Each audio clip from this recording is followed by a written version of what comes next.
Good evening and welcome to AIDA Africa. Today we have a doctoral proposal, mock defense. So we are very honored to listen from one of our very active members and scholars, Joyce Thairu, who will be presenting. She is a candidate at Management University of Africa in the PhD program on leadership. Our mock defense is a very popular program at AIDA Africa.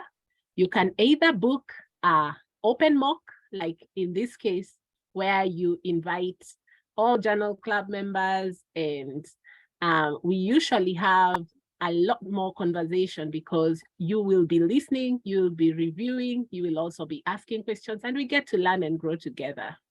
You can also have a closed mock for some people who prefer only the panelists to be in the Zoom room. In that case, you will get more time with each panelist and go into a very extensive conversation. However, when we have an open mock like now, we do have many more voices, which is also the advantage.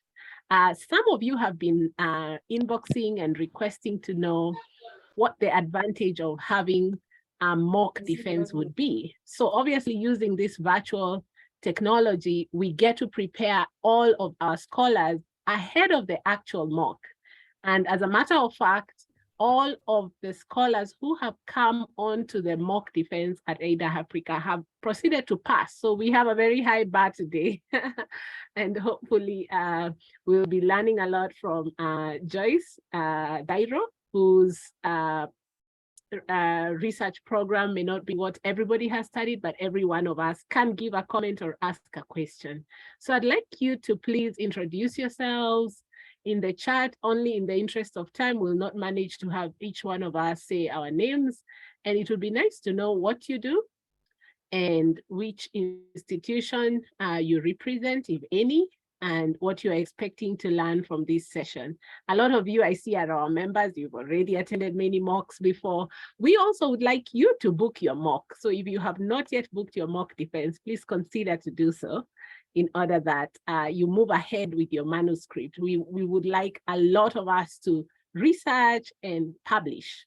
You can book as many mocks as you need. I booked 2 mocks and they were very useful at different stages of my research. So I'd now like to invite Joyce, but before I do that, let me just mention, we also have a panel of reviewers who had agreed to do the review ahead of this mock defense session. And I can see some are already here. We are just waiting on one of the reviewers. So I'd like for the reviewers to first introduce themselves, and I'll start with Dr. Lydia Wambui. Welcome, Dr. Just say hello. Okay.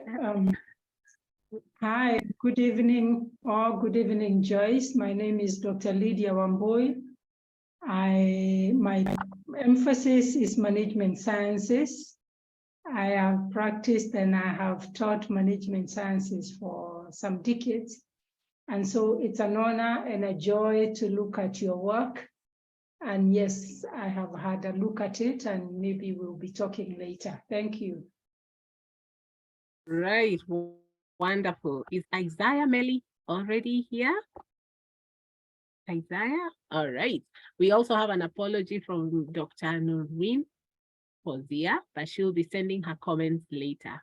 So if you're in the audience, you are also going to be part of the wider panel. After the review panel has given comments, you also get a chance towards the end to do the same. So now I'd like to invite Joyce. You can screen share and you may proceed.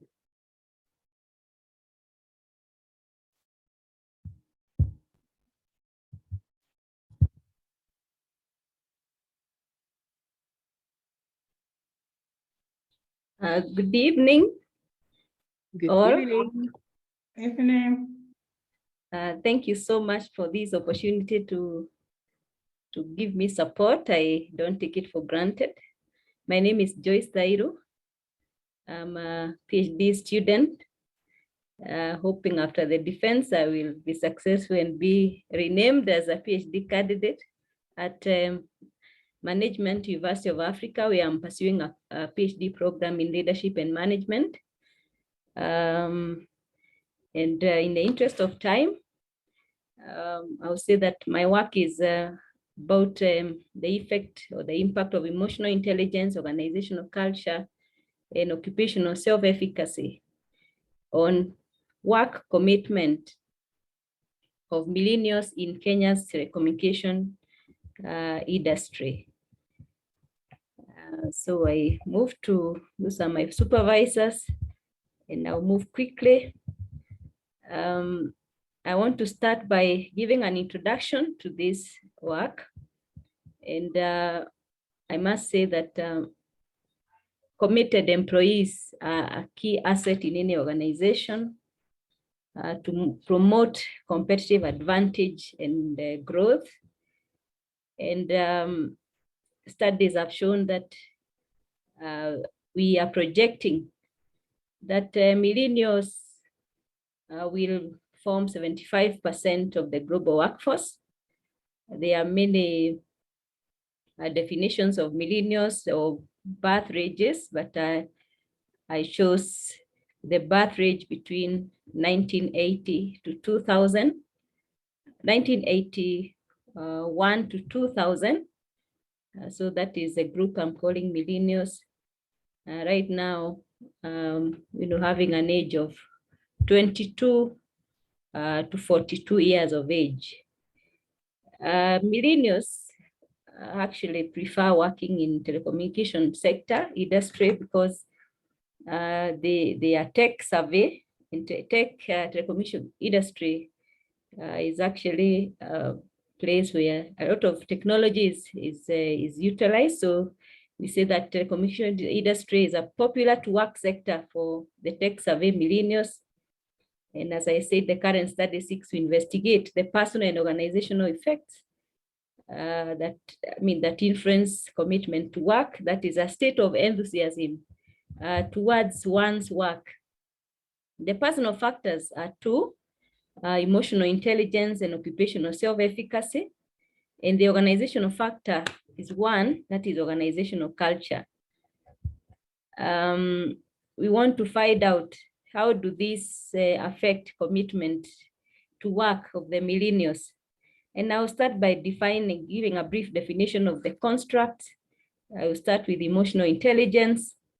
This is the ability to understand and regulate the emotions of self and others. And studies have shown that it has been linked to various work related outcomes.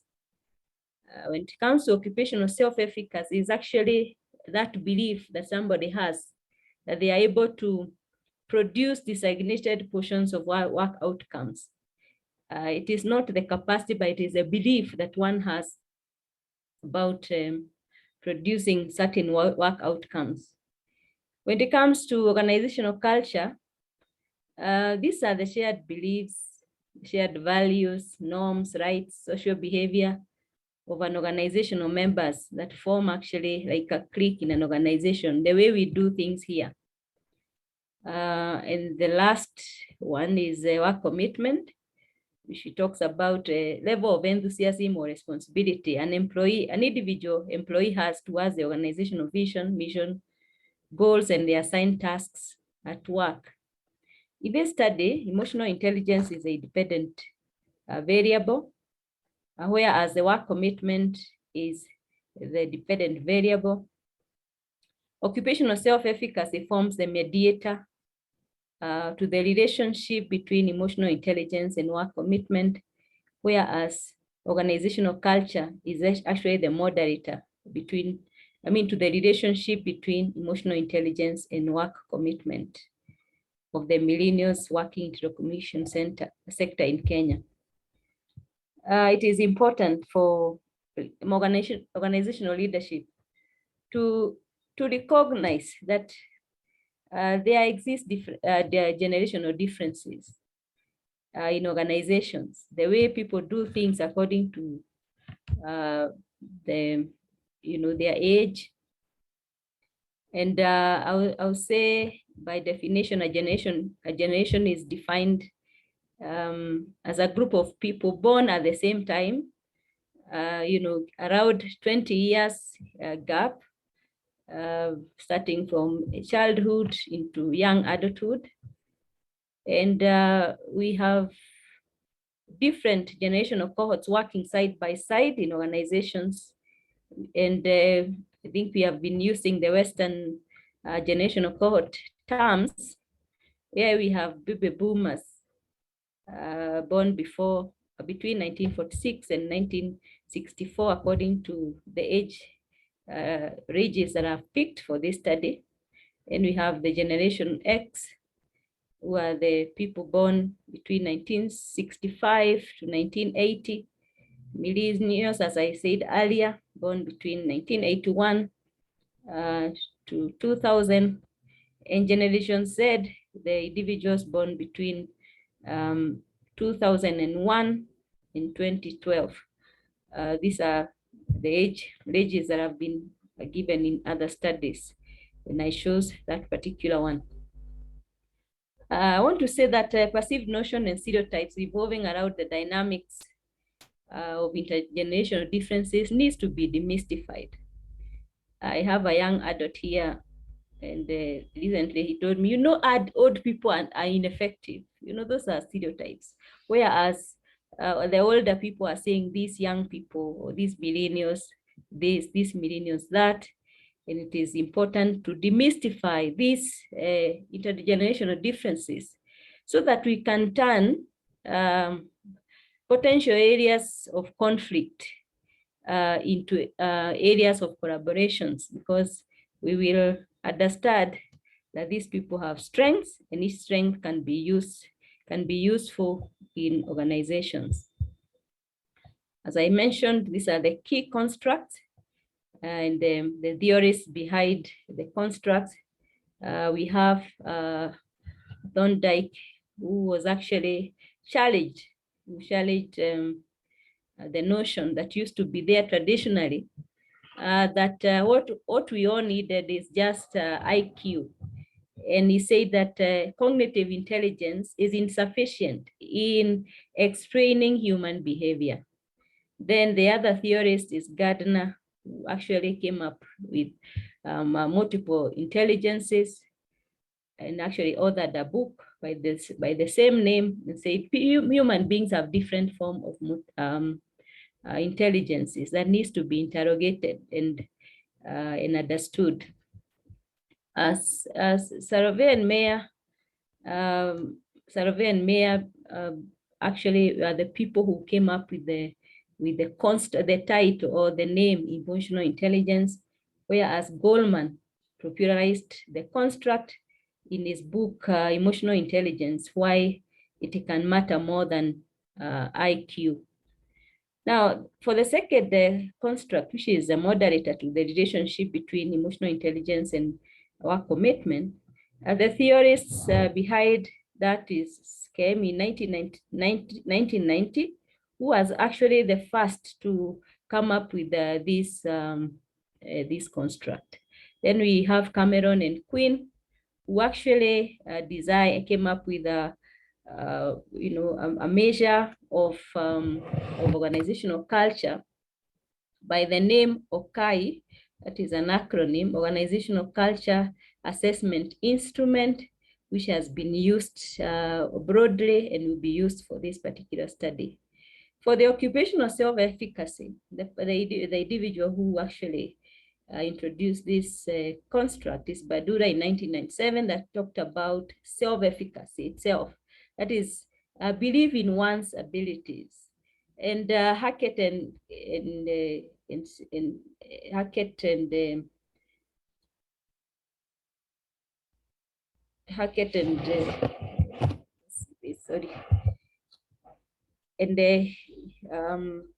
his collaborator actually is the one who coined the word occupational self-efficacy, which is self-efficacy applied to the work situation.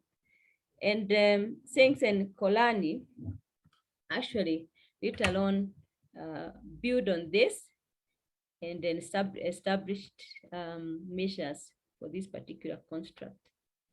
For the work commitment, we are using Moro's work commitment.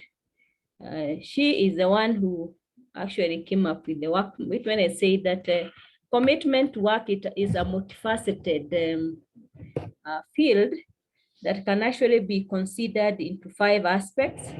The first one is adherence to work ethic, which was borrowed from what they were calling Protestant work ethic. That is, people need to be committed to work and be, just be committed to the actual work. That is adherence to work ethic.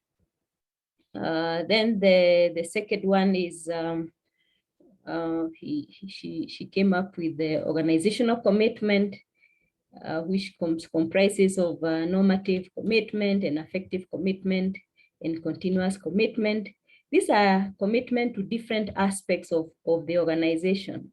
For example, in continuous commitment, this is where an employee feels they cannot leave they cannot leave the organization because of the contributions that they have made. For example, they have been working in that organization for a long time, and they would want to continue because they've already established themselves. Probably there is a provision for retirement packages and such kind of a thing. Then there is a normative. This is where somebody feels that, you know, they are committed to the way of doing things in that organization, and they want to continue. Whereas affective is where the person feels that, you know, I have emotional attachment to this organization, and I would want to continue there, working in that organization.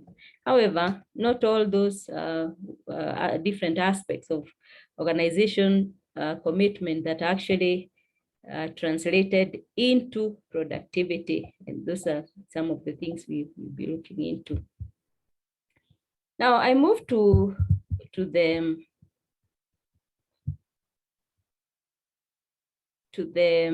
statement of the problem. And I want to start by saying that attraction and retention of committed employees is critical in organizational prosperity. And we must admit that expectations and approaches to work of the millennials, that particular generational cohort, is shifting. And how different, I mean, the other generations, that is boomers and the generation X, relate to work, I mean, is very different from how the millennials are actually relating to work. For them, they do, as you are going to see, they do not take work the way other generations take their work, and it is important for this to be understood. So organizations should understand this shift to leverage or take advantage of the dynamics of the commitment among millennials. I propose that, I mean, once organizations seek to understand what actually makes these, what makes these millennials committed to the organizations and work towards it, they can make a big difference. Most occupational related studies do not focus on age-specific categories. A lot of work that I reviewed actually do not focus on each specific categories. They just talk about, let's say, the emotional intelligence of a group of employees without regarding to their generational cohort, and that formed the gap for which I intend to fill in this study. For example, Yao and Friend and the others conducted a meta-analysis on the relationship between emotional intelligence and work attitudes of employees, and the findings showed that emotional intelligence of the workers correlated positively to organizational commitment, which is part of the Moro's work commitment. Navas and his colleague conducted a review on the impact of emotional intelligence on organizational commitment, job satisfaction, and job stress. And the findings were EI had, or emotional intelligence had a significant positive correlation with organizational commitment. Baker and others also conducted a study to determine the effect of emotional intelligence on affective commitment. Now, they just picked a bit of work commitment, that is affective part, along the Royal Malaysia police officers, and found that EI positively correlated with effective commitment. Joku, on the other hand, conducted a study to show the relation between emotional intelligence and perceived job stress as predictors of organizational commitment among the fuel dispensers in Nigeria. And again, emotional intelligence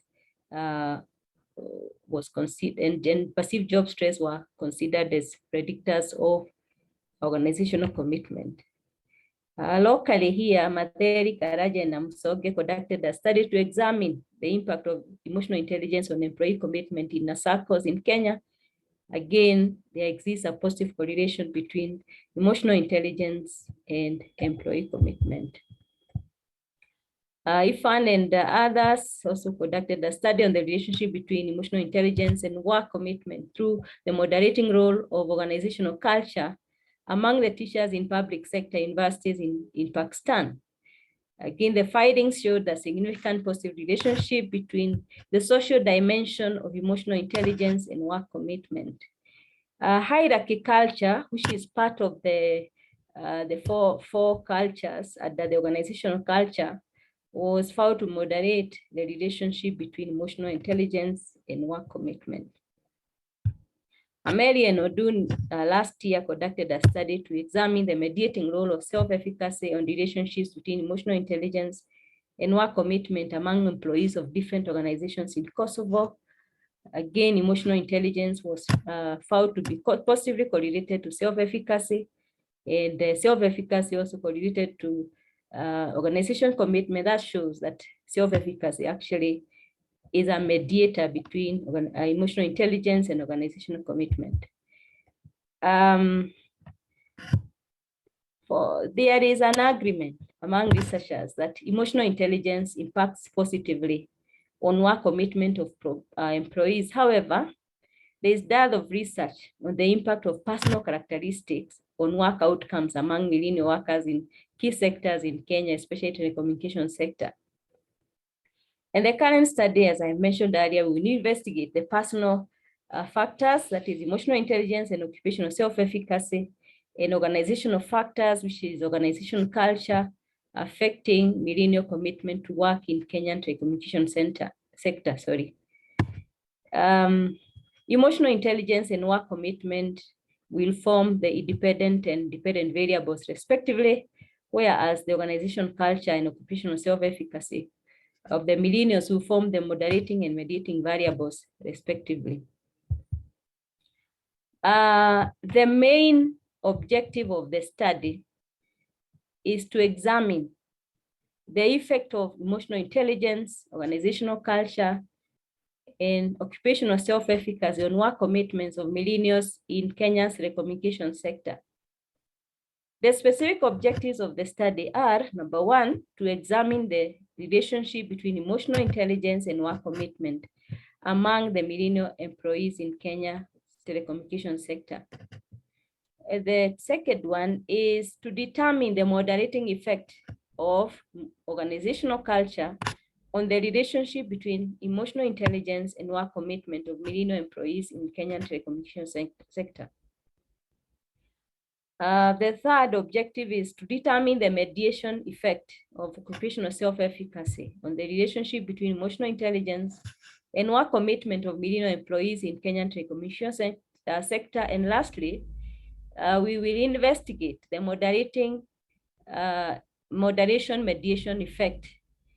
That is a joint effect of the moderator and mediator of organizational culture and occupational self-efficacy on the relationship between emotional intelligence and work commitment of millennial employees in Kenyan telecommunications sector.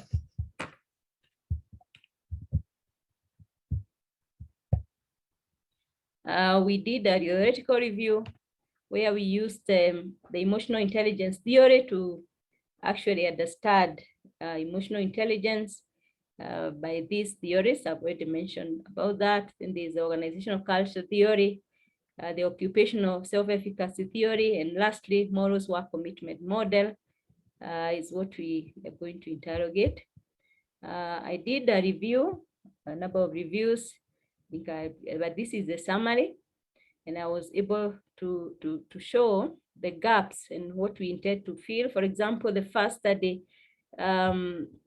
did not have a moderator, though it was a meta-analysis on self-efficacy as a predictor of commitment.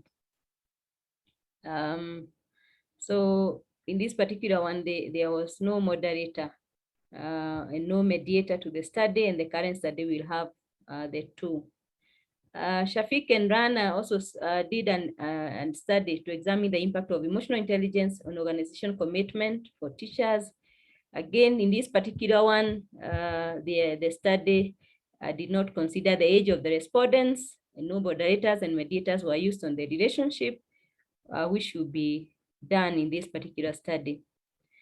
For the third one is Kuman, who did a study to investigate the relationship between emotional intelligence and occupational self-efficacy of teachers.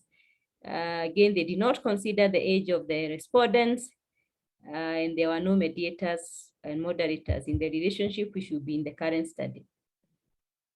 Maya, Humphrey, and Kian also did an meta-analysis involving 119 empirical quantitative studies on the relationship between emotional intelligence, work attitudes.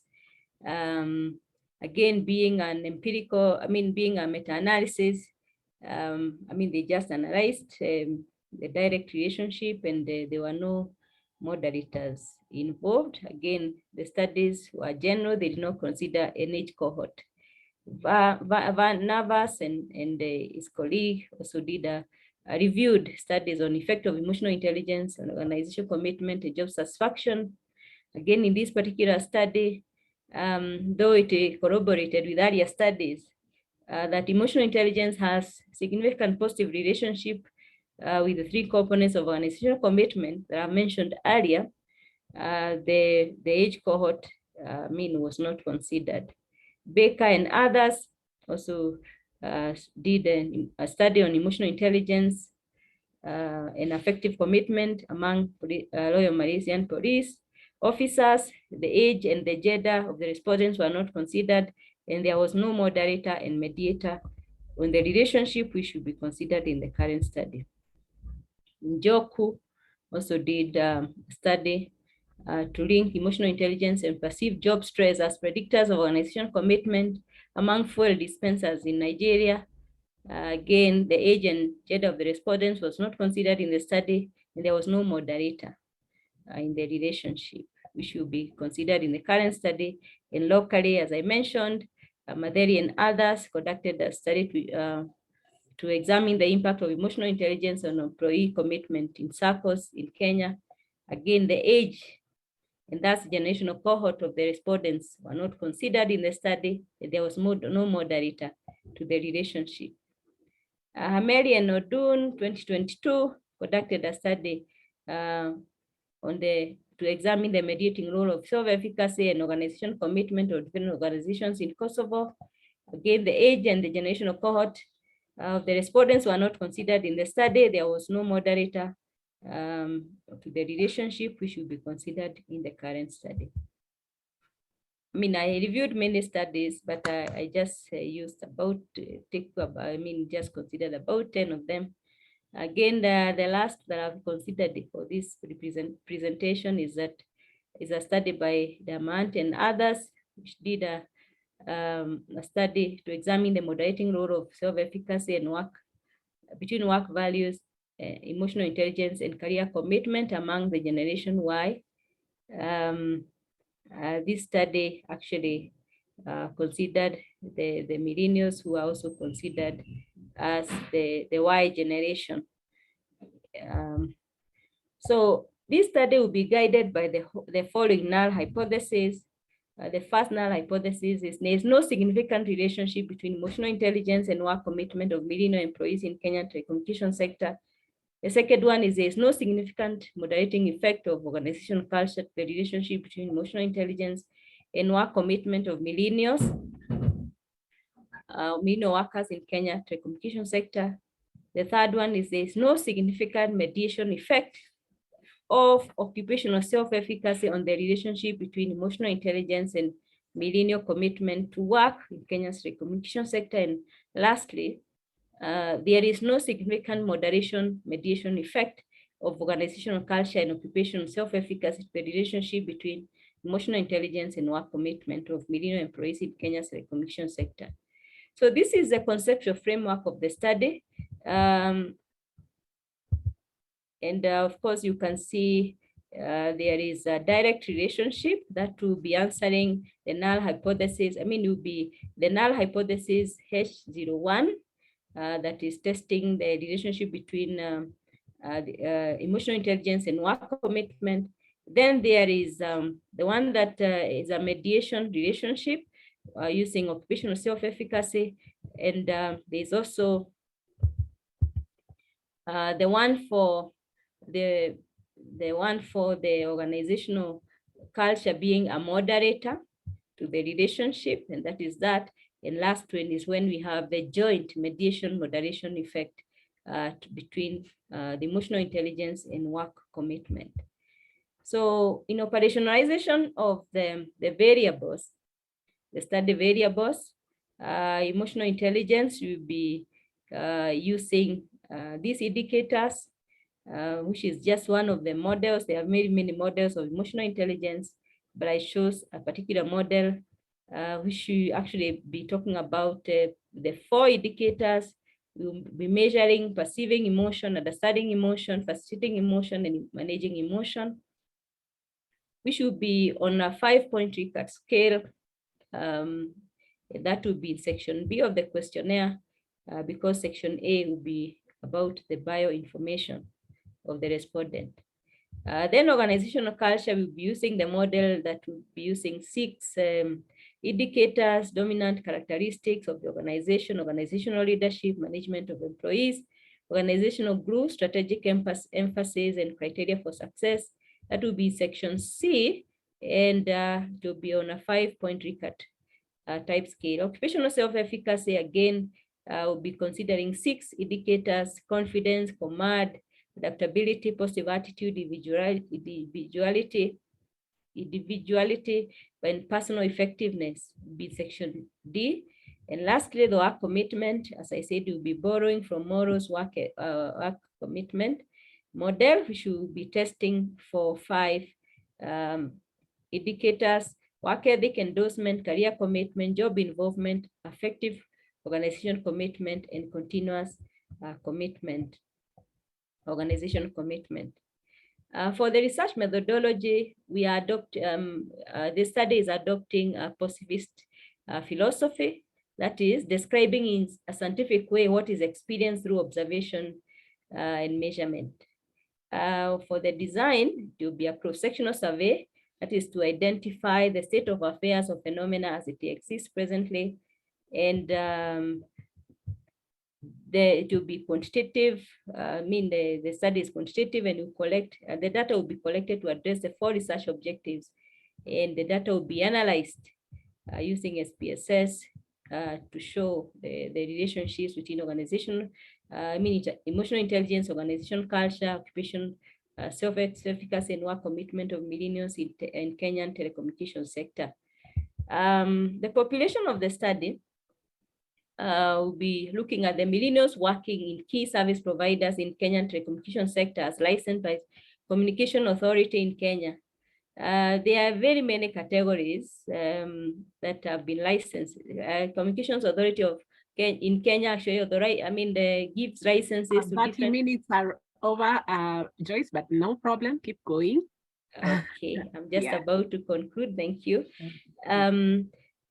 The Communication Authority in Kenya normally, license these service providers in categories. And that's why I've actually, and I selected the categories using convenience sampling because some of them repeats themselves. For example, you can see here I have international gateway operators. I don't have time to explain, what category, but of course they are the major service providers in this industry. Then And according to the licenses, you find that networks, facilities providers, Tier 1 are also part of the international gateway operators. That is why I actually just had network facilities providers, Tier 2. The population is given, the total population of the service providers in that particular category. And I sampled, the sample is as listed here. So for example, in network facilities providers Tier 3, out of 30, I picked 20. The sample size distribution of employees for the international gate operators, because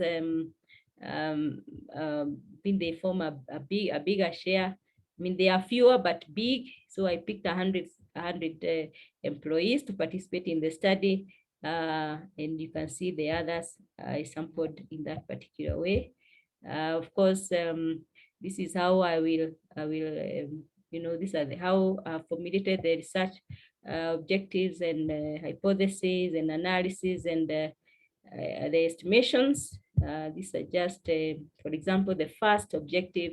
We just use a simple linear regression analysis where we are saying work commitment is a function of millennials' emotional intelligence and is given by this linear equation. Then for the moderator, we use stepwise regression analysis. You can see the first step is where we have a linear regression. Then in the second one, we are actually including the organizational culture. And step 3, we have actually why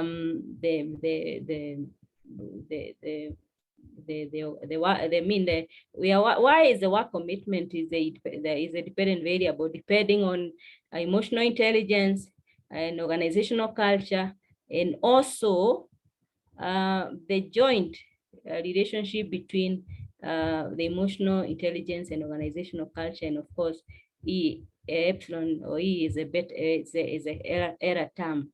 And of course, you see, for example, in this particular case, the coefficient of determination, R squared, will be used to show the percentage of the work commitment explained by the emotional intelligence and organizational culture. Of course, when it comes to the third objective, where we are talking about the mediation effect, we also use the stepwise regression analysis. And the fourth one, we also use the stepwise regression analysis. And the details are there, where the coefficient of determination will be used to show the percentage of work commitment explained by the emotional intelligence. So lastly, you have, of course, the ethical considerations. We have to make sure that ethics are followed. The ethical standards must be followed, and by the researcher, such things like adherence to research procedures, confidentiality, fairness, and unbiasedness to the respondents. Of course, a letter of authority for research will be provided by the university. Data alone as a permit to be obtained from the COSTI. Pseudonyms will be used to respect the respondents and organizations at the study, and of course those who feel like they don't want to name the organizations in this the instrument, they are free not to indicate. Of course, an interaction system will be placed on every research tool, just to explain what is expected of the respondents. And of course, there will be confidentiality in handling of data. Data will not be shared to third parties. And of course, there will be avoidance of plagiarism, and ownerships and copyrights must be considered and named so that we avoid cases of plagiarism. Thank you so much for listening. All right. Thank you so much for that wonderful presentation. I've actually gotten quite a good understanding of the different concepts that you plan to study. Those constructs were very well explained. You have done very well, and it's quite clear what your study will be about. So I realized that we are more people now in the Zoom room, so we will have each one of us now take some time to just reflect on the presentation by Joyce Thairu, and you can feel free to type in the chat or raise your hand as we go along. But before we do that, I'll invite our reviewers to provide comments on the just ended presentation. So Joyce, how are you feeling after the presentation? Are you good? Well, I don't know. You know, my presentation is on emotional intelligence. Okay. Yeah, it's a really wonderful topic for also your field of leadership. So now I'll request to have you maybe you'll respond to the comments at the end, Joyce. So I'll be checking in with you at the end. So now I'll invite Dr. Lydia Wambui to give comments on the presentation. You can take your time, and I will also, after that, invite members of the audience as well. Okay, Joyce, this is a very, okay, it's a very well thought and well, I thought I opened my video. It's you've taken time to read through and to compose constructs that would have relationships that would be beneficial for your study. And just for clarity's sake, I went through the paper and I made specific comments for myself, and maybe I didn't understand. If I didn't understand, you can help me understand. But I looked at the Aid Africa format of feedback, and we start off with, what is the study about? I wasn't so concerned about the title because the title can change. The title will change as you go along. Although from a management point of view, I thought in my mind to simplify issues and come up with employee characteristics, workplace characteristics leading to work outcome. Employee characteristics are emotional intelligence and self-efficacy. And then the different demographics. You talked about millennials, and I think I beg to differ that the individual needs and characteristics of 20-year-old are the same as the needs and characteristics of a 40-something-year-old. And so maybe that is something that you can work on as you go along in your study. You'll find that younger people are attracted and they have job satisfaction levels different from caused by different factors from more mature people. And so, okay, if I look at the employee characteristics, then I look at the organizational characteristics, and the organizational characteristic you are looking at is organizational culture. I am not sure how you're going to handle the different organizational cultures according to the classification of your organization in terms of registration with the Kenya Communication Authority. So there is gonna be differences in terms of organizational culture from one organization to the other. And those differences in culture will affect the individual interaction, and that individual interaction will also affect the outcome of the workplace. Having said that, the next question that I considered was, what is the main research question? And you haven't provided, you have provided an overarching objective, but you have not provided an overarching research question. And that would be helpful for you so that it can help you like grasp the whole research into one sentence. Now, while we are at the main research objectives, and you don't have questions, you have quoted studies that have already shown positive correlation between personal attributes of emotional intelligence and individual self-efficacy, leading and interacting with organizational culture and adding up with there's a positive relationship. And I was wondering if these studies have already shown that there's a positive relationship. Yours is a PhD, I was wondering, in terms of new knowledge, how does it impact practice? How does it impact communities of interest? Is there going to be any new knowledge? I mean, suppose you are to go in thinking one construct is a moderator and it ends up being a mediator. What difference does it make for the communities of interest in terms of practice, in terms of, organizational practice? Then the third question, according to Ed Africa, is how does the author address the research questions?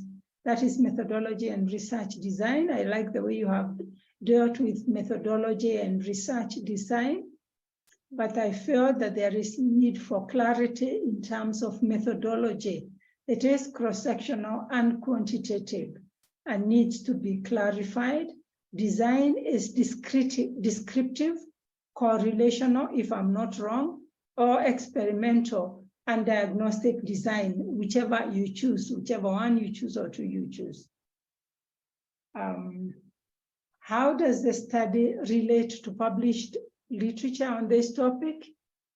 The literature you have cited focuses on different types of leadership as opposed to organizational culture. And it is true that leadership affects organizational culture, but your focus should be organizational culture. The review should be studies on organizational culture, either being caused by leadership, by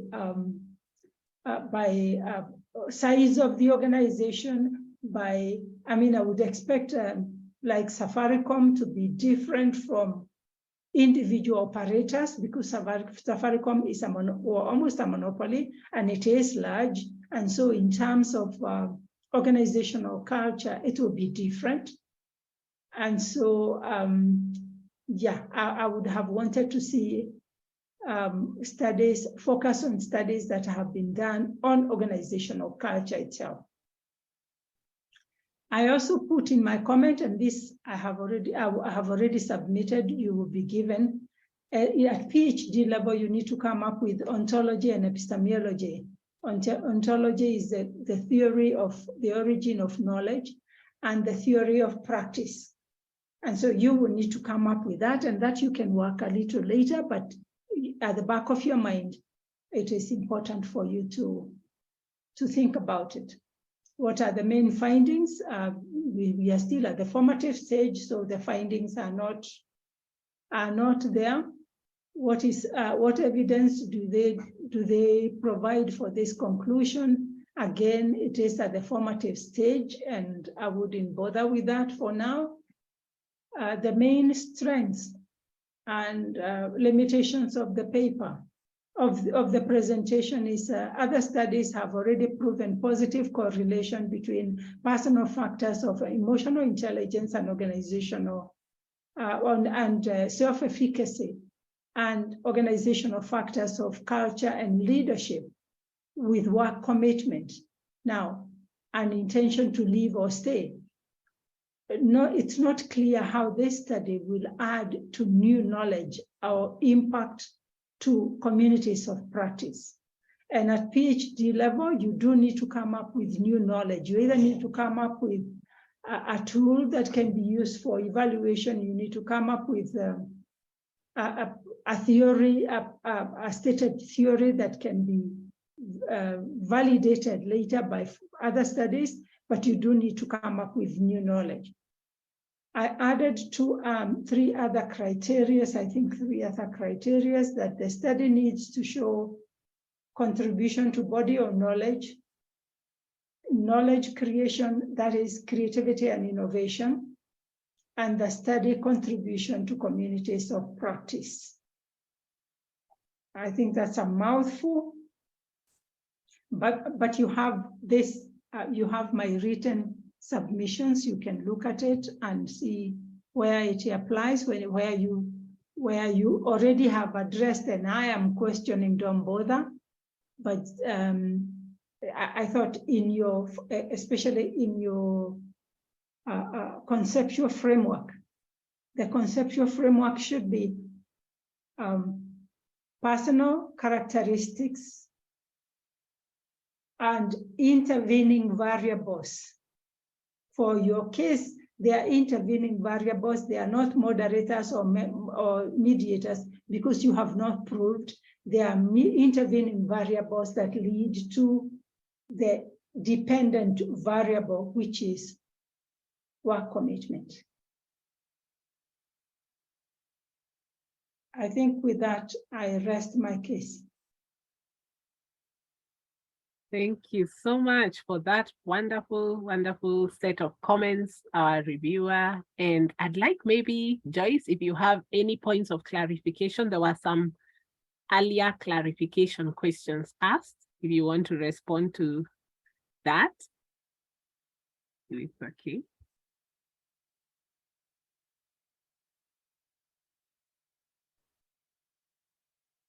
Okay, thank you so much, Daktari, for that contribution. It's worthwhile. I will actually,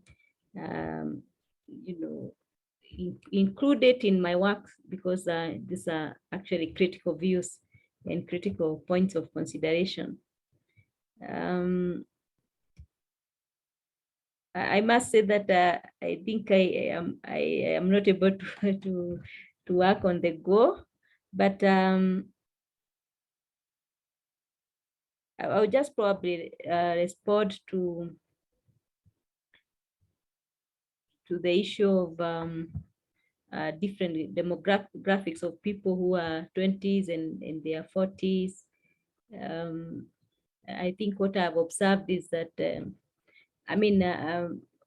okay, a generational cohort has people at the cusp, that is at the end, the initial, for example, in this particular case for millennials, there are those who are born in 1981 and those who are born in the 2000.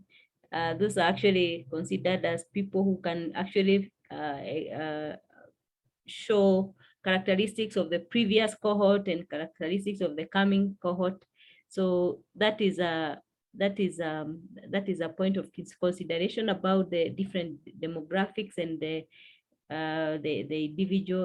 different individual interactions that are different ages.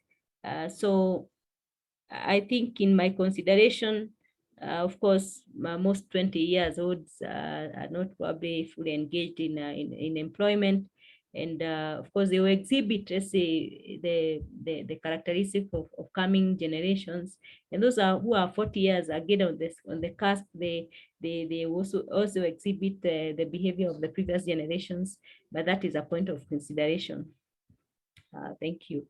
On the issues of moderators and mediators, I think our universities they insist that you have to show what are you testing as a moderator, what are you testing as a mediator. Probably after the study, then you'll be able to tell is this is organizational culture a moderator or mediator. And I think I have liked the aspect of intervening variables. However, our university needs you to indicate what is your intended moderator, what is your intended mediator. For the methodology, we'll actually the design I will be talking about the descriptive and correlation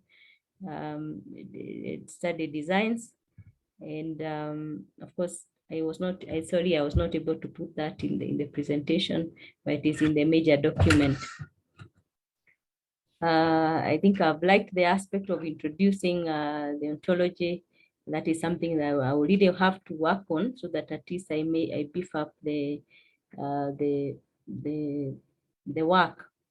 On the organizational culture, of course, different cultures exhibit different organizational cultures, and we are not putting the we want to, the instrument I'm using, I want to see want to test what is the organizational culture of this particular organization that the Merino is working, and we see whatever it is, does it actually, of course, we know it influences the outcomes, but we want to see what kind of influence that particular organizational culture is.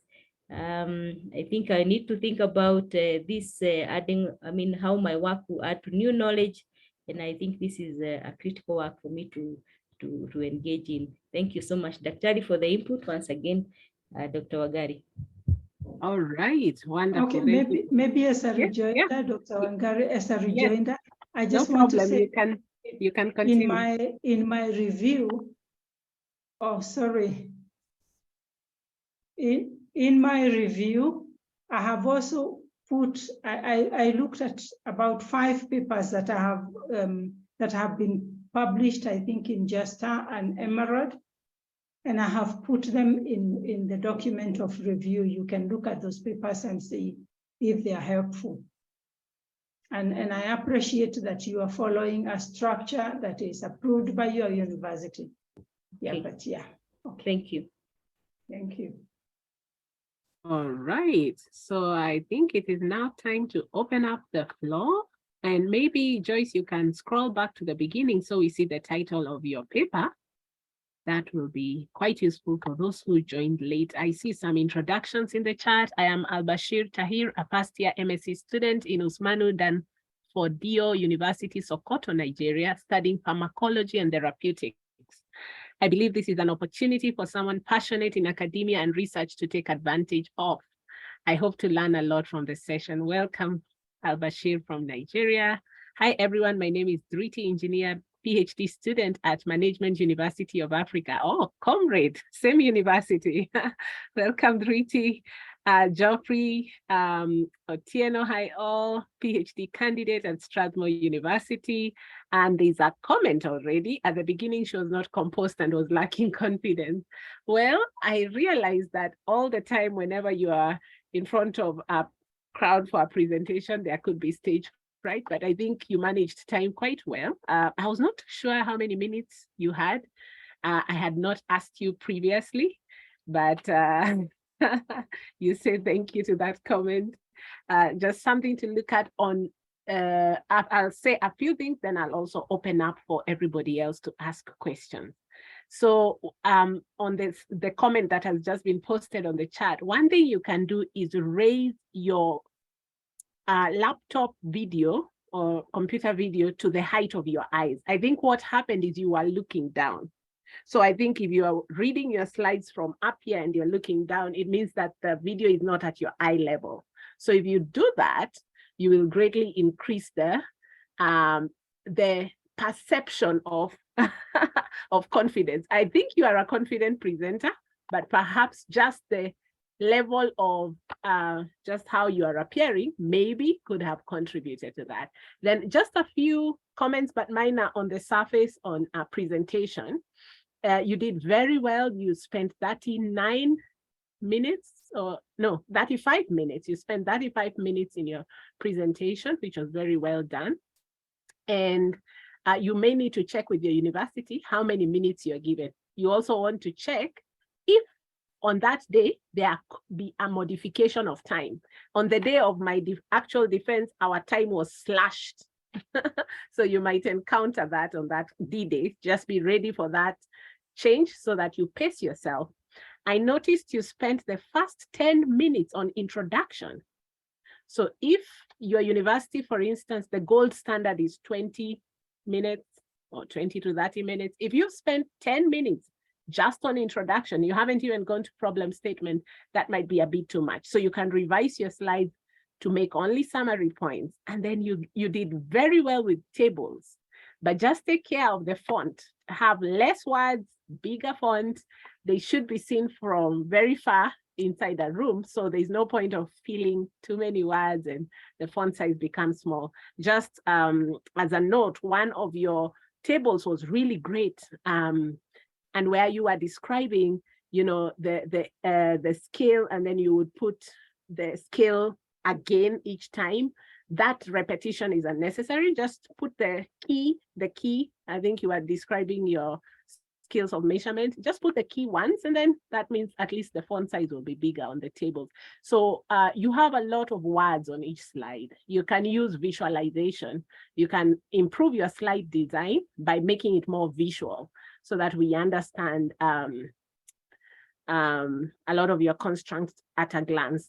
Then as you were speaking, when you reached theoretical review, you said, we did the review, we did desk study, be careful because you're supposed to be a single candidate.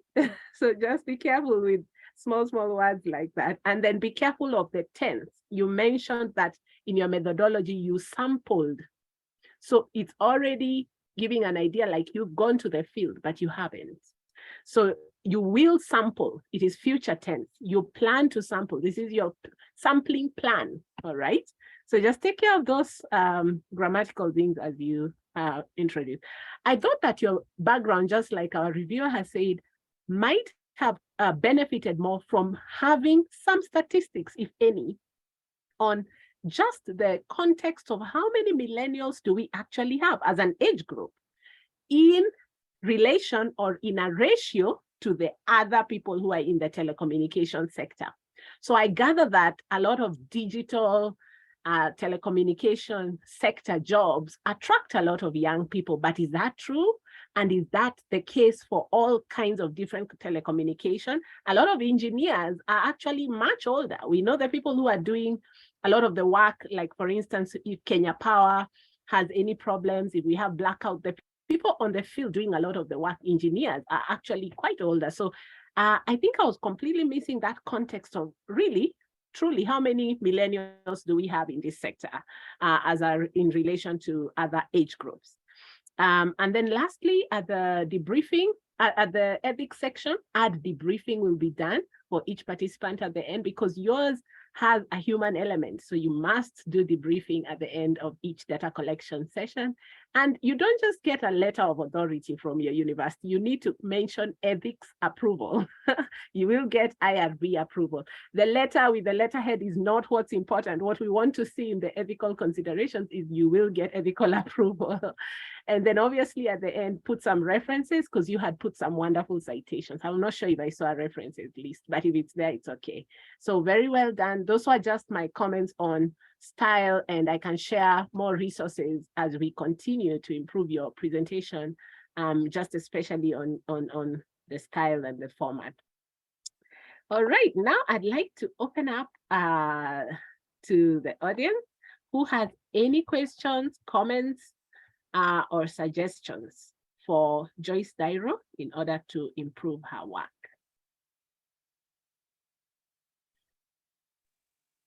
Hello, good evening, Jen here. Yes, welcome.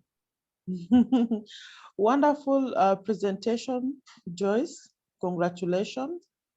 Run with it. Now, I wanted to know whether there's a budget.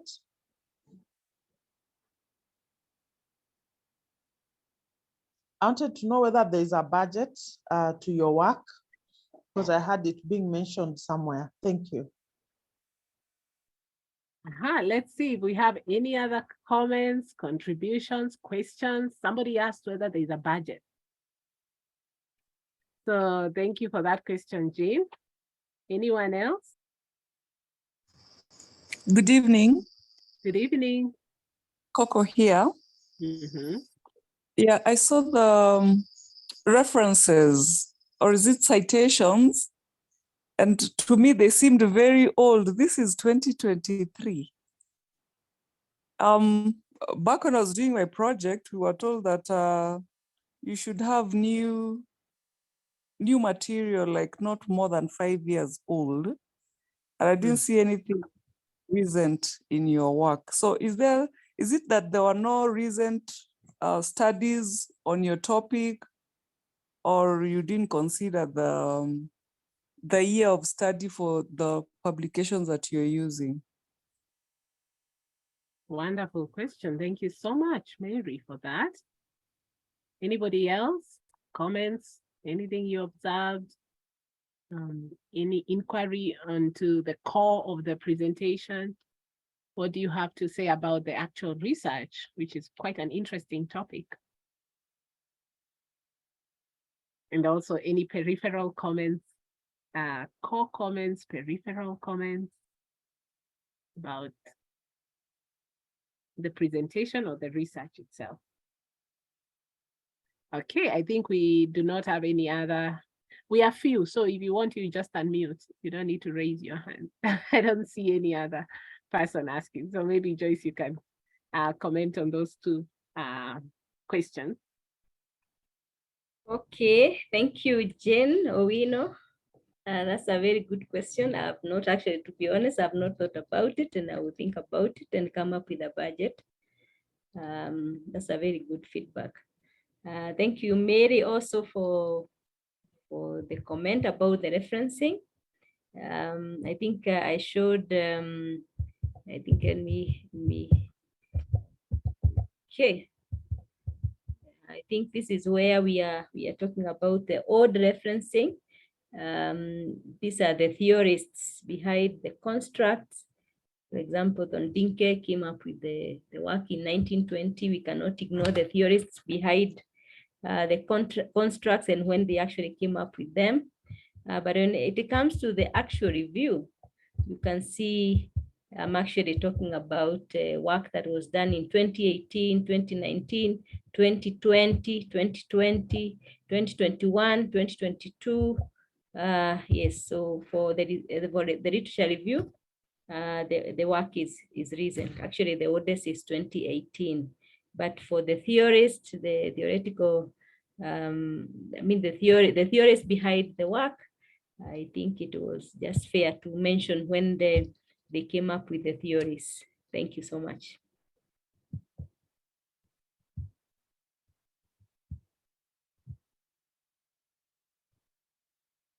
Dr. Wagari.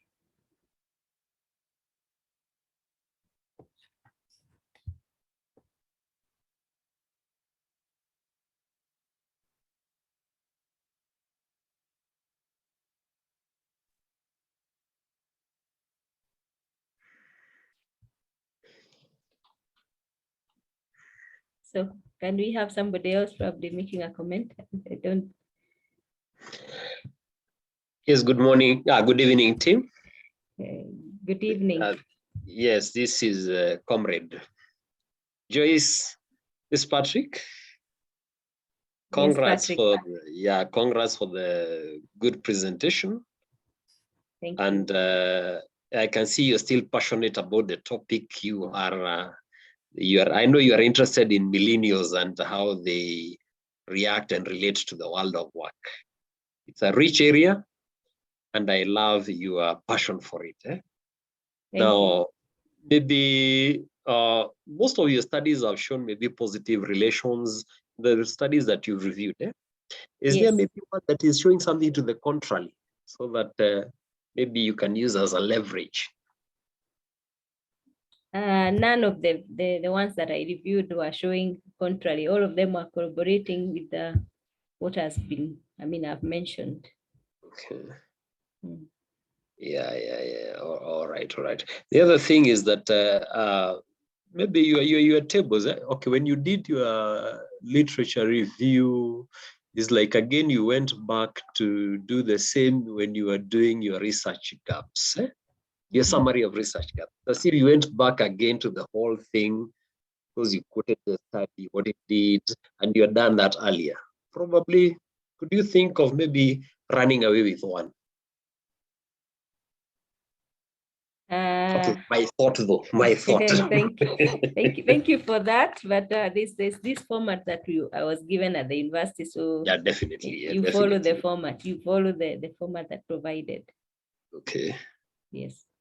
But it's a good work. It's a good work. It's a good job. Thank you. Yes. Thank you so much, Patrick, even for coming. I appreciate it. Well, you're most welcome. Okay. Yeah. It seems as if the moderator is no longer there with us. Oh, okay. I don't know what was the arrangement.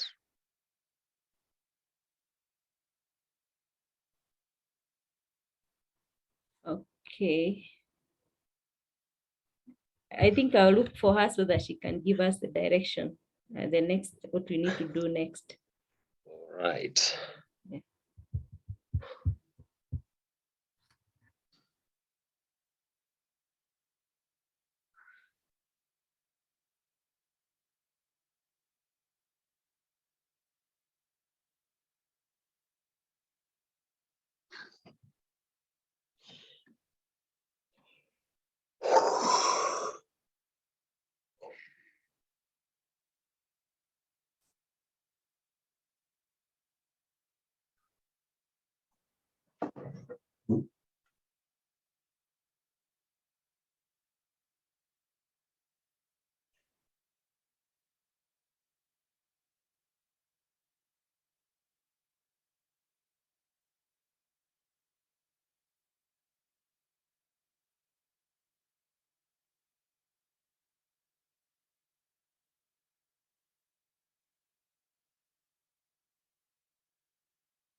Right. Sorry about my internet. So had we completed on the comments? Yes, I think I made the comments on Oh, yeah. okay, thank you, everybody. I think that was a wonderful session. If there are no more comments or questions, I think we can call it a day. Joyce, do you have any closing remarks? Yes, I am very, very grateful for this opportunity. I think I've already learned a lot. I mean, there's so much that I have to go back and do on my work, this to make it better. And because my actual defense is coming next week on Friday, I know by that time I'll have put in the comments of the participants, who I really appreciate for taking time to join us and make their comments. So I just thank you so much. Thank you, Daktari. Thank you, Ada Africa. I will actually not take this for granted. Thank you so much for even your contribution. All right. Thank you so much, everyone, and have a good night. Okay, good night too. Bye. Bye. Good night.